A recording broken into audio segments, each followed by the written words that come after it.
Como ben sabedes, fa uns días habíamos anunciado nos distintos medios de prensa que ao Concello da Estrada se había concedido por parte da Consellería de Cultura, Educación e Educación Universitaria, había quitado unha subvención dunha actividade, un programa chamado Loita contra o Abandono Escolar. O Concello había solicitado dita subvención presentando unha serie de programas. Por motivos de que, bueno, debido a que se había tardado en conceder definitivamente esta subvención ao Concello, nos vimos un pouco obrigados a centrarnos a levar a cabo só unha das tres, digamos, programas que tiñamos en idea, en mente realizar. É o programa chamado Comunicación nos Servicios Xerais Administrativos.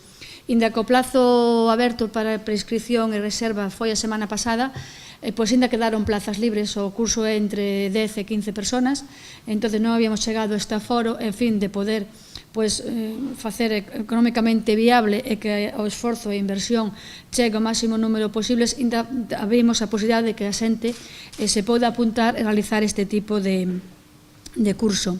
Este curso de Comunicación de Servicios Xerais é unha actividade gratuita con diploma acreditativo de formación de 90 horas. Farase unha breve presentación mañán martes, día 1 de outubro, na aula de Colesco ás 11 da mañán, onde os alumnos que están xa inscritos serán informados con máis detalle do programa e contidos formativos de que se van a tratar. Trátase fundamentalmente para intentar dar maior difusión a esta actividade dunha formación práctica teórica baseada no proceso de comunicación, tanto oral, expresiva como escrita.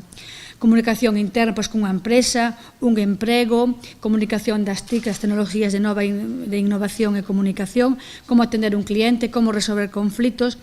O papel da comunicación, o que se trata con este curso é de fomentar o papel da comunicación. A comunicación é fundamental para as empresas. Son un vínculo para ampliar a carteira de clientes, conseguir a súa fidelización, motivar os empregados, etc. Este programa está orientado para persoas entre 16 e onde teño 23 anos. Non é necesario ter a ESO, é dicir, aquela persona que por algún motivo non haya acabado a titulación básica en ESO pode acudir igual e aí dará esa acreditación de facer este curso que, lle pode ser interesante para formarse e aspirar no futuro a unha mellora, estar mellor preparado á hora que poda chegar un emprego. Entonces, as clases van comenzar o mércores, día 2, de luns a vernes en horario de 9:30 a 1:30 da mañán hasta o 31 de outubro. Entonces, inda que vamos a empezar durante os primeiros días, se sempre que haxa plazas, aquella persona que está interesada pode acercarse ás instalaciones ao Departamento de Cultura do Concello da Estrada ou ben directamente á empresa Coesco, onde se dará máis información hasta o tope máximo de 15 persoas. Animar as persoas que estén dentro deste colectivo que se apunten. O Concello está facendo un esforzo importante a hora de invertir en formación.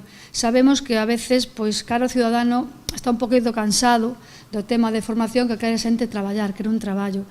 Pero evidentemente sabemos que o mellor traballo tamén chega sempre ca mellor preparación e mellor formación. Se ainda é difícil a veces atopar traballo para xente formada, se non o estás, vai te supoñer moita máis dificultade. Entón, temos que intentar motivar a xente e o que temos con estes cursos é eso. Se estás na casa, estás parado, non tes expectativas, animarte a que participes nestes cursos, non te supón ningún coste, a administración fai esforzo de, si hai coste, pero non te sai directamente a ti do bolsillo, vai, fórmate, conoce xente, conoce alternativas que nunca se sabe onde pode surgir a posibilidade. A xente que se vai dar os cursos, xente preparada, xente que te vai a dar formación tanto anímica como profesional, para poder enfrentarte ao mercado de traballo. E tamén, se vas a un traballo e te din que non, tamén saber canalizar ese non e quitar o positivo. En que fallei, que fixen mal, por que me dixeron que non? E intentar sempre mellorar esas expectativas. Por lo tanto, animar a xente que quedan plazas que se presente a esta actividade.